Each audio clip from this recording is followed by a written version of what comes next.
ಶಿಕ್ಷಣ ಮತ್ತು ಸಾಕ್ಷರತಾ ಸಚಿವರನ್ನ ಪ್ರಶ್ನೆ ಸಂಖ್ಯೆ 157 ಕೇಳ್ತೇನೆ. ಮಾನ್ಯ ಅಧ್ಯಕ್ಷರೇ, ಉತ್ತರವನ್ನು ಒದಗಿಸಲಾಗಿದೆ.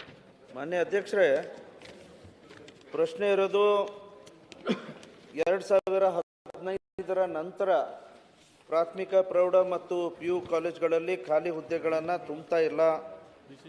10-11 ವರ್ಷದಿಂದ ಇವು ಖಾಲಿ ಇದ್ದಾವೆ. ಭಾಳ ಕಷ್ಟವನ್ನು ಈ ಅನುದಾನಿತ ಶಾಲಾ ಕಾಲೇಜುಗಳು ಅನುಭವಿಸ್ತಿದ್ದಾರೆ.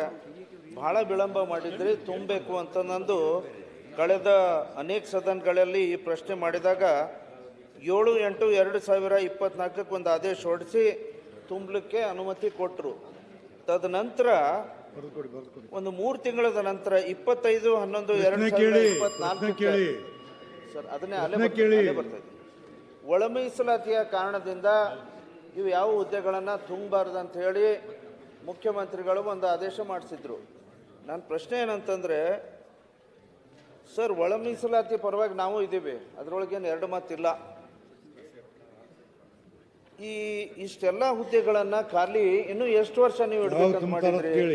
ಎಷ್ಟು ವರ್ಷ ನೀವು ಇದೇ ರೀತಿ ಖಾಲಿ ಹುದ್ದೆಗಳನ್ನು ಮುಂದುವರಿಸಬೇಕಂತಿದ್ದೀರಿ? ಮತ್ತು ಪ್ರಾಥಮಿಕ ಶಾಲೆಗಳಲ್ಲಿ ಮಾನ್ಯ ಅಧ್ಯಕ್ಷರೇ 7825 ಹುದ್ದೆಗಳು ಖಾಲಿ ಇದಾವ, ಅಲ್ಲಿ ಎಕ್ಸಸ್ ಇದಾವ ಅಂತ ಹೇಳ್ತಾರೆ. ಅದ್ರ ಪ್ರಶ್ನೆ ಏನಂತಂದರೆ, ಇತ್ತೀಚೆಗೆ ನಾವು ಹೈಯರ್ ಪ್ರೈಮರಿಯಲ್ಲಿ ಸಬ್ಜೆಕ್ಟ್ ವೈಸ್ ಟೀಚರ್ಸನ್ನು ಅಪಾಯಿಂಟ್ಮೆಂಟ್ ಮಾಡ್ತಾ ಇದ್ದೀವಿ. ಈ ಹುದ್ದೆಗಳನ್ನು ತಾವು ಮೊದಲು ಅಪಾಯಿಂಟ್ಮೆಂಟ್ ಮಾಡಿದ್ದು, ಅದು ತಮಗೂ ಗೊತ್ತು, ಚೆನ್ನಾಗಿ ಗೊತ್ತು, ಸಬ್ಜೆಕ್ಟ್ ವೈಸ್ ಮಾಡಿಲ್ಲ.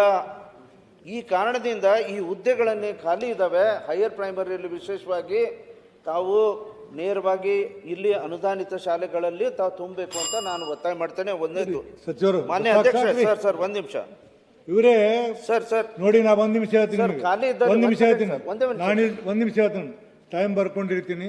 ನಾನು ಒಬ್ಬೊಬ್ಬರಿಗೆ 10 ನಿಮಿಷ 10 ನಿಮಿಷ ಕೊಡೋಕ್ಕಾಗಲ್ಲ. ನಾನು 1 ಅವರ್ ಆಗೋದನ್ನ ಬಂದ್ ಮಾಡ್ತೀನಿ. ಮುಗಿದವ್ರು ನನ್ನ ಜವಾಬ್ದಾರಿ ಇಲ್ಲ. ಕೇಳಿ, ಉತ್ತರ ಕೇಳ್ರಿ, ಭಾಷಣ ಮಾಡ್ತೀನಿ.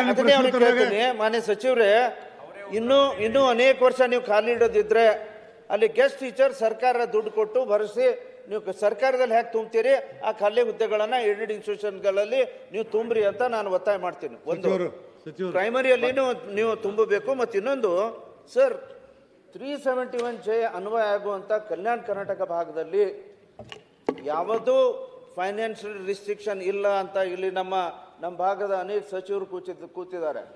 No financial ban is imposed in Kalyana Karnataka region ಅಂತ ಬಹಳ ಕ್ಲಿಯರ್ ಆಗಿದೆ.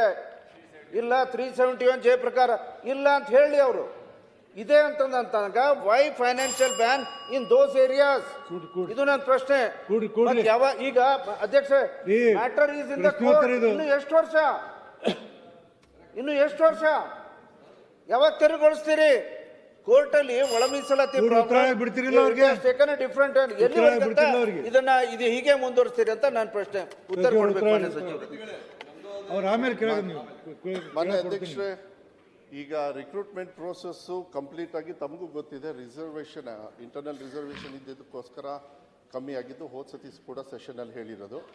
ಈಗ ನಮ್ಮ BO DDP ಅವರು ಎಲ್ಲರೂ ಕೂಡ ಇನ್ಫಾರ್ಮೇಷನ್ ಕಲೆಕ್ಟ್ ಮಾಡಿ ಮತ್ತೆ ವಾಪಸ್ಸು ಆ ಪ್ರೋಸೆಸ್ ಮೋಸ್ಟ್ಲಿ ನಿಮಗೂ ಗೊತ್ತಿರ್ತದೆ. ಇದು 3/9/25 ನಾವು ತೊಗೊಂಡಿರ್ತಕ್ಕಂಥ ಮಾಹಿತಿಯನ್ನು ಆಲ್ಮೋಸ್ಟ್ ಅಬೌಟ್ 75-80% ಎಲ್ಲರೂ ಕೂಡ ಕೊಟ್ಟಿದ್ದಾರೆ. ಇದು 5-6 ಹಂತದೊಳಗೆ ನಡೀತದೆ. ಯಾವುದೇ ಥರದ ಫೈನಾನ್ಸ್ ಅಂತೂ ಕನ್ಸ್ಟೆಂಟ್ ಇಲ್ಲ. ನಮಗೆ ಒಂದೇ ಏನಂತ ಹೇಳಿದರೆ, ಕೋರ್ಟ್ದು ಒಂದು ಬಿಟ್ಟು ಏನಾದ್ರು ಅಂತಂದ್ರೆ ನನ್ನ ಹಂತದಲ್ಲಿ ನಮ್ಮ ಹಂತದಲ್ಲಿ ಯಾವುದಾದ್ರು ಕೆಲಸಗಳಾಗಬೇಕು ಎಲ್ಲದನ್ನೂ ಕೂಡ ಪ್ರೈವೇಟ್ ಏಡೆಡ್ ಶಾಲೆಗಳಿಂದ BO ಮೂಲಕ ಮತ್ತು DDP ಅವ್ರ ಮೂಲಕ ತೊಗೊಂಡು ಬರ್ತಕ್ಕಂಥ ಕೆಲಸವನ್ನು ಪ್ರಕ್ರಿಯೆ ಈಗಾಗಲೇ ನಿರಂತರವಾಗಿ ನಡೀತಾ ಇದೆ. ನಾನೇ ಅದನ್ನು VC ಮಾಡಿಬಿಟ್ಟು ಎಲ್ಲ DDPSಗೆ BO ಅವರಿಗೆ ನಾನೇ ಮಾತಾಡಿದ್ದು ಸ್ಪೀಡಪ್ ಮಾಡಬೇಕಂತ. ಸ್ವಲ್ಪ ಸ್ಲೋ ಇತ್ತು ಇನಿಷಿಯಲಿ. ಅಬೌಟ್ 10 days ಬ್ಯಾಕ್ ನಾನೇ ಮಾಡಿದ್ದೀನಿ. ಮೋಸ್ಟ್ಲಿ ನೀವು ಮಾಹಿತಿ ತರಿಸ್ಕೊಂಡಿರ್ತೀರಿ ಅಂತ ಹೇಳಿ ಭಾವಿಸ್ತೀನಿ. ಇದಕ್ಕೆ ಯಾವುದೇ ಸಭಾಧ್ಯಕ್ಷ ಯಾವುದೇ ಕಾರಣಕ್ಕೂ ಸ್ಲೋ ಮಾಡೋದಿಲ್ಲ. ನಮಗೆ ಅವಶ್ಯಕತೆ ಇದೆ. ಅದನ್ನು ಪೂರ್ಣ ಮಾಡಿ ಅಟ್ಲೀಸ್ಟ್ ನೆಕ್ಸ್ಟ್ ಅಕಾಡೆಮಿಕ್ ಇಯರ್ ಒಳಗೆ ಇವರು ಪಾಠ ಹೇಳ್ಕೊಡ್ತಕ್ಕಂಥ ವ್ಯವಸ್ಥೆಯನ್ನು ನಾನು 100% ನಾವು ಕೊಡ್ತೀವಿ ಅಂತ ಹೇಳಿ ವಿಶ್ವಾಸವನ್ನು ಕೂಡ ನಾನು ಸದನಕ್ಕೆ ಕೊಡಲಿಕ್ಕೆ ಇಷ್ಟಪಡ್ತೀನಿ. ಇದಾಗುತ್ತೆ, ಯಾವುದೇ ಕಾರಣಕ್ಕೂ ಸ್ಲೋ ಮಾಡೋದಿಲ್ಲ, ಸ್ಪೀಡ್ ಆಗುತ್ತೆ.